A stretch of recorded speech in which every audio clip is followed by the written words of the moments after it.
জনপ্রিয় ইসলামী scholar doctor Mizanur Rahman Azhari 2020 সালে দেশ ছাড়ার 5 বছর পর মাহফিলের মঞ্চে ফিরেছেন। গত 27 ডিসেম্বর কক্সবাজারের পেকুয়ায় বৃহত্তর সাবেক গুলদি তাফসিরুল কোরআন মাহফিলের অংশগ্রহণের মাধ্যমে দেশের মাহফিলের মঞ্চে দেখা যায় তাকে। এরপর তিনি যশোরে মাহফিল করেন। সেখানে রেকর্ড সংখ্যক মানুষের উপস্থিতি লক্ষ্য করা যায়। সবশেষ গত শনিবার রাতে সিলেট মহানগরীর এমসি কলেজ মাঠে আঞ্জুমানে খেদমতে কোরআনের উদ্যোগে 3 দিনব্যাপী 36তম তাফসিরুল কোরআন মাহফিলের শেষ দিনে অংশ নিয়েছিলেন দেশের জনপ্রিয় এই ইসলামিক স্কলার।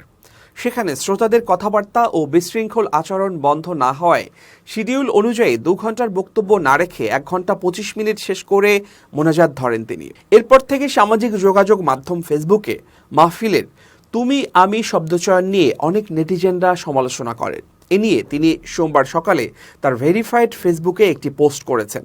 পোস্টে মিজানুর রহমান আজহারি বলেছেন, আমি মাহফিলগুলোতে সাধারণত শ্রোতাদের আপনি বলে সম্বোধন করি, মাঝে মাঝে কিশোর ও তরুণ শ্রোতাদের তুমি বলে অ্যাড্রেস করি, কখনো ঢালাওভাবে তুমি সম্বোধন করি না। তিনি বলেন, একটা সময় ছিল যখন মাহফিলগুলোতে বেশিরভাগ শ্রোতা ছিলেন বয়স্করা, 50 কিংবা 60 মুরব্বীরা। আলহামদুলিল্লাহ, সময় বদলে গেছে। এখন মাঠে জেন জেডদের আমরা শ্রোতা হিসাবে পাচ্ছি। তরুণ প্রজন্মের এই ছেলেগুলো আপনির চেয়ে তুমি বললেই বেশি উৎফুল্ল হয়, আর তুমি বলে আমিও সহজেই তাদের সঙ্গে কানেক্ট করতে পারি। এই স্কলার বলেন, মূলত ওদেরকে বেশি আপন করে নিতেই স্নেহভরে এই তুমি সম্বোধন। আপনি তুমির মিশেলে চলুক না আমাদের এই ভাবের আদান প্রদান।